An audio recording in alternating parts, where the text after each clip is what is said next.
Terus ketiga, masalah kekayaan hati. Kekayaan hati ini penting sekali karena rata-rata teman di Grab itu kan miskin lah. Tapi jangan miskin sampai miskin hati gitu. Bahwa kamu nyari nafkah itu sudah ibadah, berkelana di bumi Allah juga ibadah, menyaksikan macam-macamnya orang itu juga ibadah. Bahkan menambah khazanah ilmu.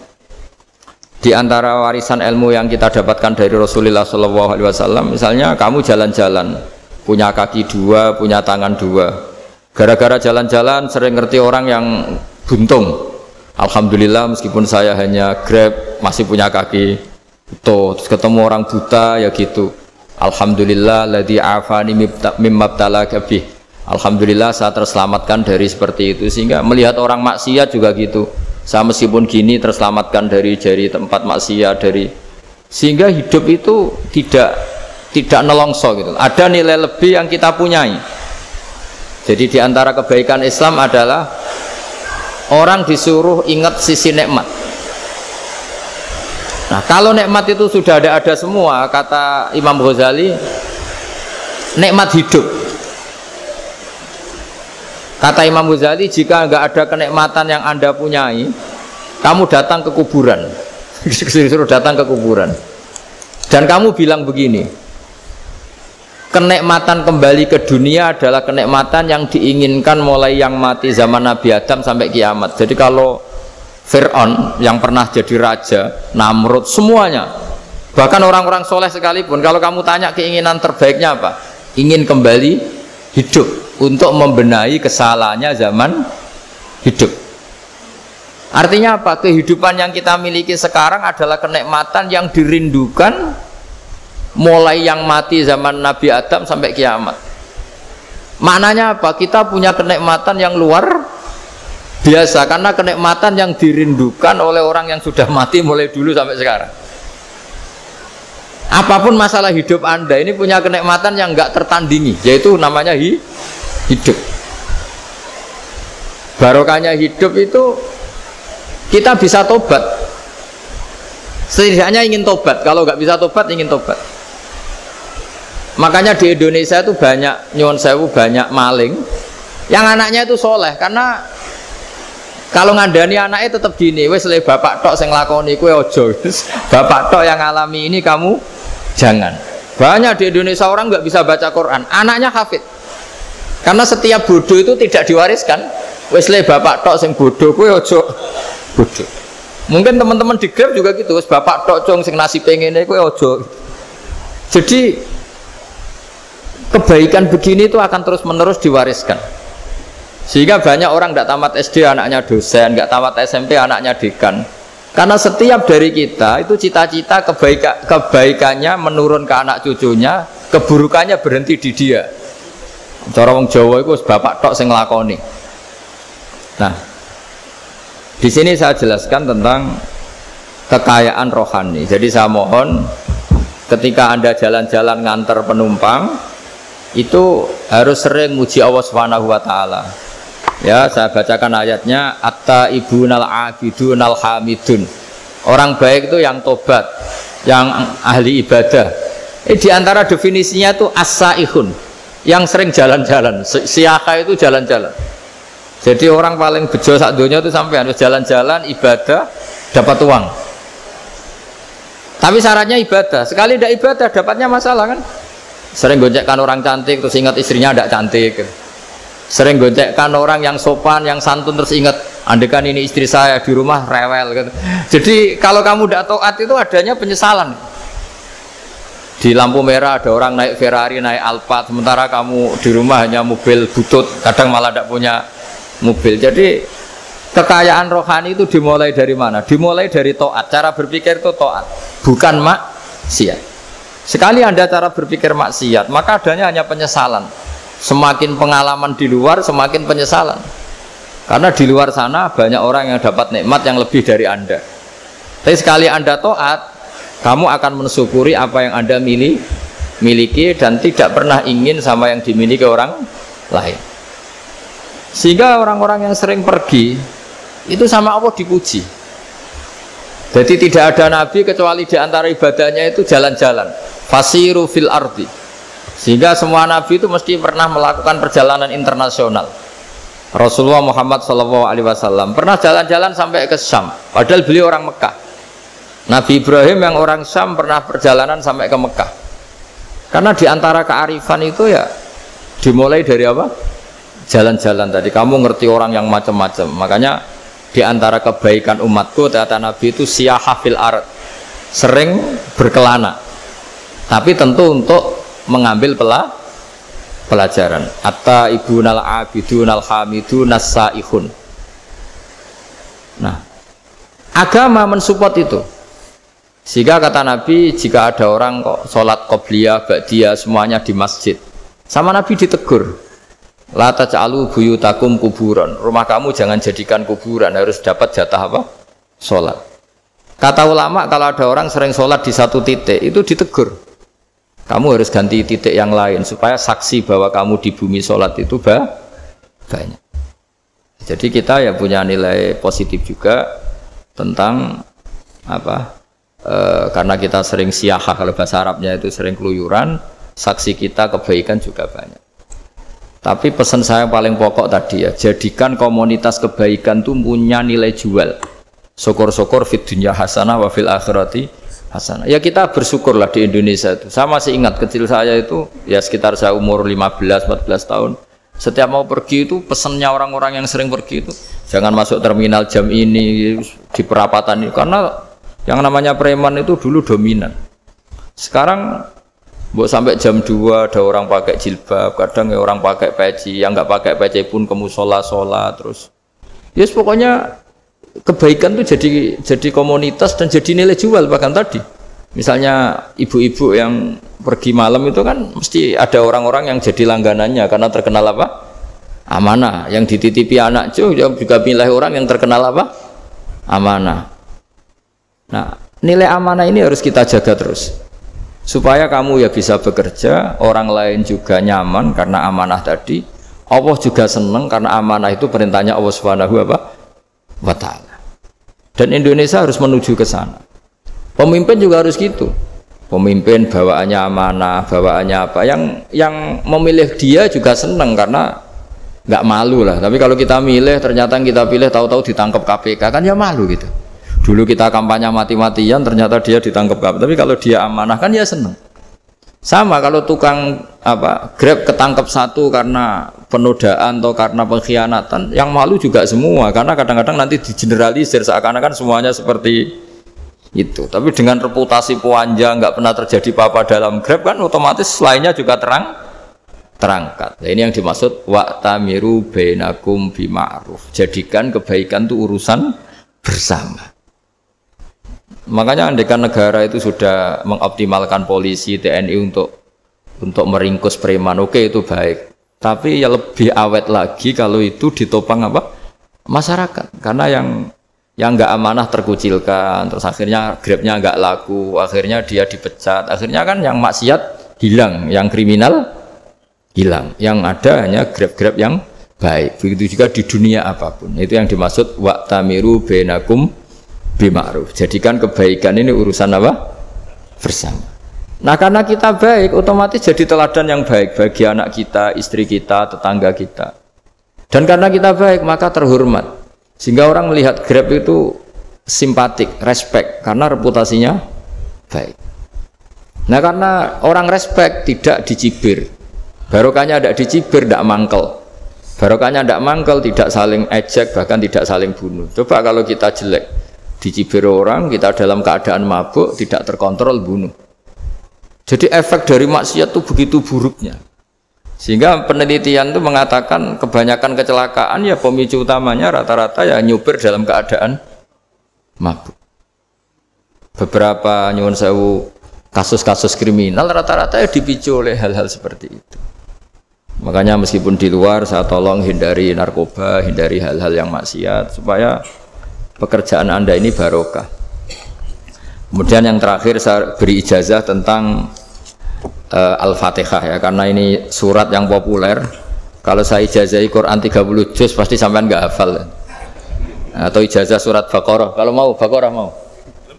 Ijazahi surat Baqarah mau 2 juz setengah. Mau Mas Asep? Ya Fatihah aja yang gampang ya. Nah, ya kulhu Fatihah ini paket ringan ini. Tapi pahalanya apa? Besar. Ini beda ya, artinya selama ini mungkin Anda baca tapi monoton ya. Tapi ini saya bacakan teks aslinya tentang istilahnya itu mazaya itu kelebihannya Fatihah. Saya baca Arabnya dulu, nanti ini terakhir ijazah. Tadi kan saran-saran umum tentang sosial. Ya, pokoknya jadikan kebaikan itu punya nilai sosial yang baik lah. Jadi nanti orang yang nggak amanah nggak laku. Ya, calon bupati, gubernur, presiden yang nggak amanah juga nggak laku. Begitu juga kiai yang tidak amanah juga nggak laku. Suami yang nggak amanah juga nggak laku. Istri yang nggak amanah juga. Sehingga kebaikan ini jadi nilai sosial yang dalam tanda kutip sudah keniscayaan ya. Yang diinginkan Allah itu seperti itu. Bukan kebaikan yang dipaksakan karena kekuatan negara. Maksudnya kalau bisa kebaikan itu tidak usah dipaksakan. Memang sudah satu kebutuhan. Tak cerita-cerita di negara maju itu. Bahkan apapun jatuh itu nggak ada yang ngambil apa itu. Makanya gambarannya Mekah Medina kan gitu kan. Barang jatuh nggak ada yang berani apa ngambil, itu saking sudah jadi sistem. Sehingga banyak negara di Eropa itu yang sampai nggak punya tentara, nggak punya polisi karena kebaikan sudah. Nah kita kan masih capek, polisinya aja capek apalagi masyarakatnya, karena ya kebaikan itu belum jadi nilai apa bersama. Nah, kita selain ditopang negara, ada polisi, ada tentara, itu kita usahakan kebaikan itu jadi nilai apa bersama. Tadi wa'tamiru bainakum bima'ruf. Dan kita punya reputasi yang bagus dalam bab ini. Saya masih ingat kecil saya itu yang jilbaban hanya keluarga kiai. Sekarang rata-rata masyarakat itu jilbaban. Dulu yang sekolah SMP, SMA itu jilbaban kadang dulu malah dilarang ya, harus sama seperti itu seragamnya. Sekarang sudah boleh. Dan nyaman. Lama-lama yang dapat simpatik ya yang pakai pakaian model tertutup seperti itu. Lama-lama gampangane cara wong golek mantu ya golek yang seperti itu daripada yang blodor. Lama-lama jadi nilai bersama. Ya ingin saya seperti itulah. Di terminal juga sama. Orang mau makan tuh cari warung yang kelihatan ada ayat kursinya, pakai jilbab, atau paling enggak dia enggak mungkin lah nyuguhkan yang tiren atau yang haram. Akan ada garansi sosial. Ada apa? Ada garansi apa? Sosial. Dengan penampilan yang soleh itu kan masa iya nyuguhkan oplosan babi gitu misalnya itu. Jadi nilai sosial itu harus harus benar-benar jadi nilai sehingga negara biar gak capek-capek. Polisi juga gak capek kan karena tugasnya corong Jawa mau ngawat-ngawati tok, tapi sudah tidak perlu tegang karena kebaikan sudah jadi nilai apa bersama. Ingat-ingat ya ayatnya tadi wa'tamiru bainakum bima'ruf. Jadi kebaikan itu harus jadi nilai bersama. Iktimar itu menjadi urusan bersama. Makanya kalau kita rapat besar disebut apa? Muktamar. Muktamar itu urusan bersama. Ya tadi imamnya sholat juga menopang Gojek karena enggak lama-lama nopang Grab, nopang Kernet, nopang penjaga Indomaret, penjaga bensin, pom bensin. Lah dia hanya punya waktu 5 menit terus imamnya baca Baqarah kan. Iya imamnya mursyid, mungkin dia tambah lama tambah dapat aplaus dari muhibbinnya, tapi makmumnya dia tambah lama tambah dapat penghormatan dari pecintanya, tapi kitanya wah khusyuk wali kan, dia dapat status naik lah, kita yang sudah tidak ikut jadi wali diganggu apa pekerjaannya. Kalau ada imam seperti itu sampai mufaroqah saja, niat ya Allah sampai sini saja saya makmum orang itu, silakan orang itu punya urusan sendiri dengan jenengan ya sudah, atau salib saja apa. Nah, itu boleh kalau dalam fikih namanya apa? Mufaroqah. Mufaroqah itu niat. Tapi kamu jangan langsung selonong mufaroqah, niat dulu. Pamit sama Allah bahwa sekarang mau mufaroqah.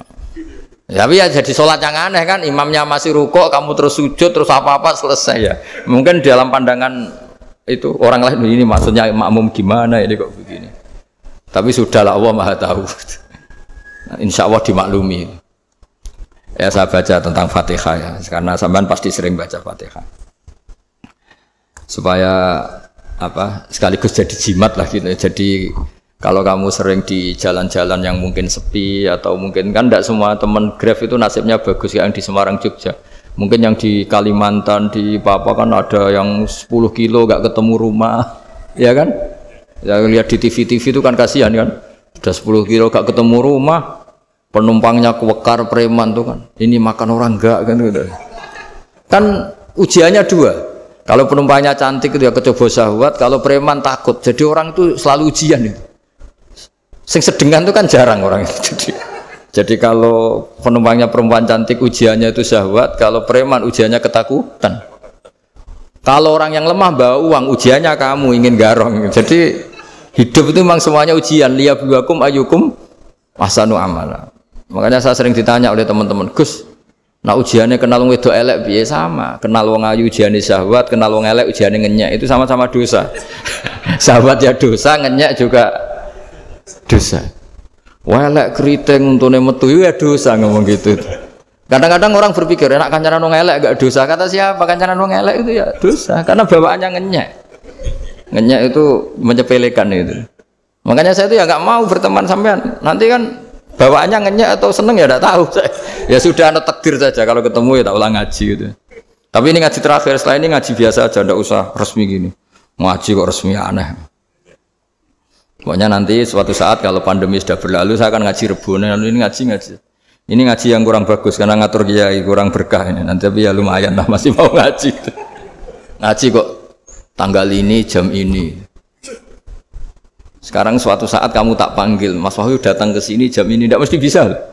Mungkin pas ada acara apa, maaf ke sini pas ngecek, pas apa. Gitu. Jadi ya sudah tapi tak maafkan, enggak apa-apa. Takdir, ya. Tak bacakan supaya sampean tahu keramatnya Bismillah. Nah sebelum saya bacakan Bismillah Fatihah, tak beritahu tentang ilmu tafsirnya, karena ini penting sekali. Fatihah itu dawuhnya Allah, tentu itu dawuhnya Allah. Saya ulang lagi, itu kalam Allah. Tapi yang sudah diberikan kesampaian ke kita semua, sehingga seakan-akan itu menjadi dawuhnya kita ke Allah. Jangan salah loh ya, Fatihah itu dawuh Allah, tapi sudah diberikan ke kita, sehingga posisi kita itu yang punya itu. Nah kenapa ini perlu dijelaskan? Karena nanti ada kalimat iyyaka na'budu wa iyyaka nasta'in. Kalau itu masih kalam Allah, berarti Allah ngomong ke kamu, ngendikan ke kamu, kepadamu aku menyembah. Masa Allah menyembah kamu? Nah, sehingga ilmu tafsir itu menyelesaikan itu dulu ya. Saya ulang lagi ya, sebelum sampean sering baca Fatihah, aku yakin ya sering baca. Tapi barokahnya tidak paham itu tidak pernah janggal. Enggak paham itu ya penting supaya tidak iskal, tidak janggal. Sebetulnya di kalimat itu ada yang janggal. Kalau Fatihah itu kalimatnya Allah atau kalam Allah, bagaimana dengan kata-kata iyyaka na'budu? Masa Allah ngendikan ke kita, kepadamu kami menyembah? Masa Allah menyembah kita? Maka penyelesaiannya secara ilmu tafsir gimana? Semua ulama mengatakan, bukan satu dua, semuanya mengatakan di Fatihah itu semuanya diberi kawalan kalimat. Saya ulang lagi ya, di Fatihah itu semuanya diberi awalan kalimat qulu, katakan wahai hambaku begini. Ya, katakan wahai hambaku begini. Nah, begini ini pelajaran dari Allah yang sudah diberikan ke kita. Terus kita mengatakan bismillahirrahmanirrahim, alhamdulillahirabbil, termasuk kita mengatakan iyyaka na'budu wa iyyaka nasta'in. Jangan bayangkan Allah ngendikan ke kita. Kalau Allah ngendikan kita berarti gini, hei wahyu ihdinas siratal mustaqim, tunjukkan saya jalan yang benar. Nah nanti kamu terus, ya Allah Anda aja minta tolong saya minta tolong siapa kan, jadi panjang kan. Ya saya ulang lagi ya, jadi itu di ulumul Quran diterangkan gimana sebelum baca Fatihah ya. Fatihah itu kalamullah, ngendikane Allah, tapi yang sudah diajarkan ke kita dan sudah milik kita, sehingga kalimat itu menjadi milik kita. Tapi ya kalamullah, tetap kalamullah, tapi sudah menjadi milik kita. Udah paham ya? Ya pinter nah. Ya, karena kalau tanpa penjelasan seperti ini, Anda akan iskal. Bagaimana Allah, iskal itu janggal, bagaimana Allah mengatakan iya karena butuh. Kan jadi aneh kan? Ya, jadi tak jelaskan secara ilmiah ya. Jadi kata ulama-ulama tafsir, ayat-ayat Quran seperti ini sebetulnya dimulai dari qulu apa? Meskipun enggak dilafatkan. Itu kan sama dengan qul huwallahu ahad Muhammad, katakan kalau Tuhan itu satu. Ya namanya Quran itu kan kalam Allah, membina nabinya, membina umatnya. Makanya dikatakan atau enggak, di sini tersembunyi kata qulu, katakan. Ya. Jadi ya ibarat apa itu? Kamu ngajari anak kamu lah. Le, panggil jenengan bapak kula. Itu maksudnya anak itu, kalimat itu kalimat kamu, tapi kamu ajarkan ke anak kamu. Terus anak kamu bilang, Pak jenengan bapak kula. Nah, ketika kamu mengatakan jenengan, bukan kamu mengatakan jenengan anakku, berarti anakmu itu bapakmu, kan lucu kan? Anak kamu ajari jenengan bapak kula.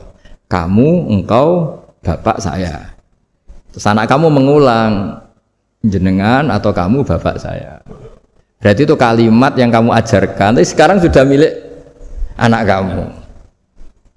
Kalau itu kalimat kamu kan lucu, masa anak kamu bilang bapak.